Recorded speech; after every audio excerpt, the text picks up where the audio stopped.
quelle est la place de l'école dans cette éducation aux valeurs et aux normes, à leur interaction, et dans ce travail sur la généralisation de la norme, qui n'efface pas nécessairement les normes particulières. Est-ce qu'on pourrait peut-être lancer le troisième extrait de l'interview de Cécile Ernst qui évoque une situation quotidienne? Ah bon, on l'a trouvé. Les établissements interdisent le téléphone portable dans l'établissement. Voilà. Mais aujourd'hui, les élèves passent leur temps à jouer sur le téléphone portable en classe. On n'a plus le moyen d'arrêter ça.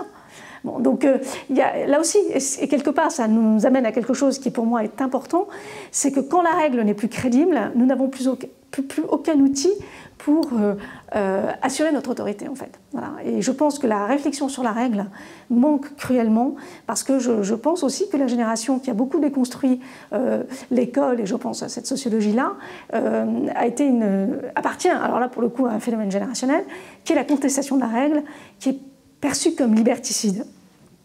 Or, en fait, quand on regarde dans l'histoire et quand on essaie de faire ne serait-ce qu'une histoire des droits de l'homme, c'est exactement le contraire. La règle dans les sociétés a permis un acquis fondamental, c'est finalement l'égalité entre le fort et le faible. Le fait que, par la règle, on limite la loi de la jungle, si vous voulez. Et, enfin, considérer que la règle n'est que liberticide, c'est un contresens total. Alors ça a été très porteur pour toute une génération, et je ne me permets pas de juger parce que je pense que dans le contexte où ils étaient, finalement c'était très libérateur et c'était un combat certainement totalement justifié, sauf que nous sommes 50-60 ans après, et qu'il faut arrêter de nous dire que nous devons continuer à avoir ce combat-là. Je crois que non, et nous sommes une génération qui doit mener son propre combat, et moi je pense que notre propre combat, c'est de réhabiliter ce qu'il y a de grand dans la règle. Voilà, j'aime beaucoup cette citation de Lacordaire qui est entre le fort et le faible, c'est la liberté qui opprime et c'est la règle, la loi qui affranchit.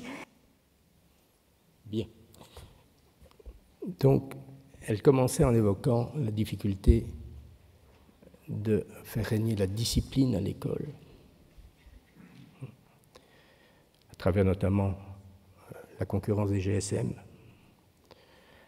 et multiples instruments électroniques, et elle prolonge en disant « oui, mais nous devons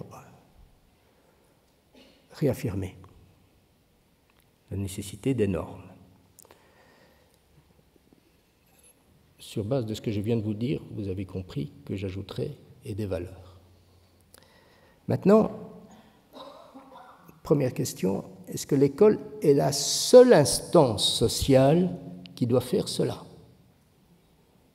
La réponse est non, par évidence.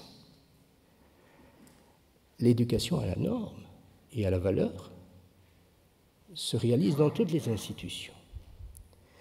Et on constate que ce sont les institutions les moins enclines à exercer ce rôle qui, aujourd'hui, chargent le plus l'école de tous les péchés et de toutes les insuffisances.